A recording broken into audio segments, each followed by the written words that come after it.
Hello, আমি আমি kidnapper Himu কইতেছি। তোর বউরে আমি কিডন্যাপ করছি। তুই যদি তোর বউরে চাস তাহলে তাড়াতাড়ি 2 লাখ টাকা লই আইস। ভাই একদিনের ফ্যানে 2 লাখ টাকা বুঝলাম না, কে ওরে কি আইসিইউ তো রাখছেন? দেখ, কাস্তামসা করিস না কিন্তু। ডরের আর একটা নাম হিমু ইসলাম। তাহলে ভাই তোর নাম কি?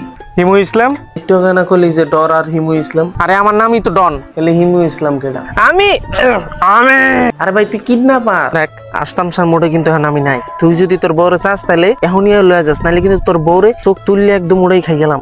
তুই লয়ে যা, ওই দুইটা আমার কামে হয় না, যা। দেখ ভাই, এই বিজনেস আমার পেট চলে, কিছু তো দে। 7,000 টাকা দিন। এই শালা, তোর বউরে কি আমি ভাড়া নিয়েছি যে তুই 7,000 টাকা দিবি? হ্যাঁ দেখ, তোর বউরে আমি কিডন্যাপ করছি। এমন বউ যদি আমার হইতো তাহলে আমি 2 লাখ না 4 লাখ টাকা দিয়ে নিতাম। তোর যদি এরকম বউ লাগে হলে তুই মোরে 4 লাখ টাকা দে, তোর এর থেকে দ্বিগুণ ভালো গুণ বউ দিই। দেখ ভাই, আমার লাগবে না, তুই আমার 1 লাখ টাকা দিয়ে তোর বউ লয়ে যা ভাই। তোর মুই 1 লাখ টাকা দিয়ে যাম, এখানে মুই আরো 1 লাখ টাকা পুরো ইয়ার থেকে আরো সুন্দর বউ আর মোটা থাক, তুই ওটা লই যা।